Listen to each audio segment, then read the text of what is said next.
عارفای بزرگ او داره ذکر میگه، تمام در و دیوار هم به اون ذکر میگن.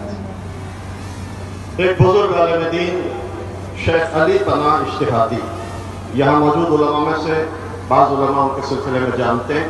वो बयान करते हैं, अपने उस्ताद से नकल करते हैं कि मेरे उस्ताद फरमाते हैं कि जब मैं मदरसे सदर के अंदर दाखिल हुआ तो मैंने देखा कि मदरसे के दरो दीवार से तस्बीह इलाही की आवाज़ आ रही है, सुब्बुहुल कुद्दूसुन की सदाएं आ रही हैं कि मुझे ताज्जुब हुआ।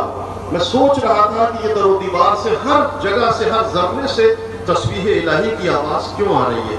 कि मैं आगे गया, मैंने देखना चाहा, तलाश करना चाहा कि इसका राज क्या है। कि मैं जब और अंदर गया, नज़दीक पहुँचा तो देखा कि वहाँ आखुंद काशिफी तस्बीह इलाही में मशगूल हैं। उनकी तस्बीह को देखकर वहाँ के दरो दीवार भी सुब्बुहुल कुद्दूसिन की सदाएं बुलंद कर रहे हैं। خب یک سوال اینجا مطرح میشه، مگه این سبحان الله چیه که اینقدر رو تاکید شده؟ सवाल ये है कि इस सुभान अल्लाह में कौन सा ऐसा राज पोशीदा है, कौन सा ऐसा राज सरपस्ता है जिसकी इतनी ताकीद की है और उसके इतने असरात हैं। معنی سبحان الله چیه؟ सुभान अल्लाह के माना क्या है؟ وقتی مراجعه کنیم به معنای سبحان الله میبینیم معناش اینه. معنای سبحان الله اینه که منزه است، پاک است، مبراست، یعنی دور است خدا از هر نقص و کمبودی. सुभान अल्लाह के जो ज़ाहिरी माना है, जो बयान किए जाते हैं, सुभान अल्लाह के माना ये है कि ज़ात खुदा पाक व पाकीज़ा, मुनज़्ज़ा और मुबर्रा है हर नक्स और हर ऐब से। अल्लाह की ज़ात हर ऐब और हर नक्स से पाक और पाकीज़ा है, मुनज़्ज़ा है और मुबर्रा है। ये सुभान अल्लाह के ज़ाहिरी माना है। یکی از نقص هایی که میتونه وجود داشته باشه نیازه. کسی که نیاز به چیزی داره اون نقصه، کمبوده. नक्स ऐब, इसके बहुत सारे मानी और मफाहीम और मसादीक हो सकते हैं। नक्स और ऐब का एक मफहूम यह है कि इंसान किसी का मोहताज हो, किसी का ज़रूरतमंद हो। जो भी इंसान किसी का मोहताज और ज़रूरतमंद है, यानी उसके अंदर एक नक्स और एक ऐब पाया जाता है। میگیم خدا از این نقص مبرای دوره، خدا نیاز نداره به کسی، به چیزی. लेकिन जब हम खुदा की ज़ात को देखते हैं तो उसकी ज़ात वो है जो न किसी की ज़रूरत उसको महसूस होती है, न वो किसी का मोहताज होता है। یکی از نقص ها محدود بودنه. محدود بودن، ما میگیم خدا محدود نیست، حد ندارد.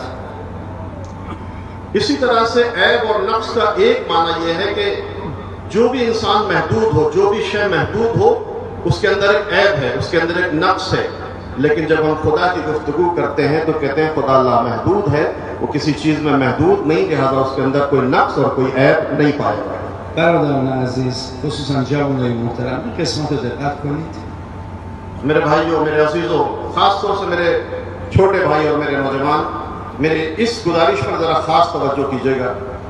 ببینید من محدودم، یعنی الان اینجا نشستم، طرف راست نیستم، طرف چپ نیستم، دهلی نیستم، لکشنو نیستم، کلکته نیستم، چون حد دارم، محدودم، فقط اینجا هم. गौर कीजिए, मिसाल दिया आप फरमाते हैं, फर्ज कीजिए मेरा ये वजूद, ये जो मेरा वजूद आपके सामने है, ये महदूद है। महदूद का मतलब ये है कि मेरा वजूद इस वक्त सिर्फ यहाँ है, न मेरे दाहिनी तरफ है, न मेरे बाईं तरफ है, न मेरे आगे है, न मेरे पीछे है। मेरा वजूद जब यहाँ है तो सिर्फ यहाँ मौजूद है। मेरा वजूद न दिल्ली में है, न कलकत्ते में है, न बम्बई में है। यानी मेरा वजूद एक ख़ास जगह में महदूद है, इससे आगे मेरा वजूद नहीं है। این محدودیت من و نقص من در مکان، ये मेरी महदूदियत एक किस्म का ऐब है, ये एक किस्म का नक्स है जो मुझको एक मकान में, एक जगह में महदूद कर देती है। من در زمان هم محدودم. और इंसान सिर्फ जगह और मकान में महदूद नहीं है, बल्कि इंसान वक्त और ज़माने और ज़र्फ में भी महदूद है। 100 سال قبل من نبودم، 100 साल पहले मेरा वजूद नहीं था, 100 سال دیگه هم نیستم. 100 साल के बाद भी मेरा कोई वजूद नहीं होगा। خب این نقص منه، محدودیت منه. मैं इस जमाने में हूं, न इससे पहले था न इसके बाद था। इसका मतलब ये है कि मेरी जात में एक नक्स और एक ऐब पाया जाता है और वो जमाने के एतबार से मेरा महदूद होना है। ما در سبحان الله میگیم خدایا نه تو نقص زمانی داری نه نقص مکانی داری.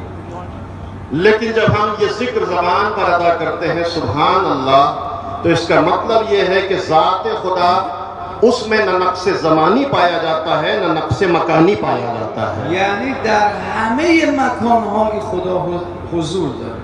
यानी खुदा की ज़ात ऐसी है जो लामहदूद है, हर जगह पर उसके वजूद की तजल्लियां नजर आएंगी। در همه زمان‌ها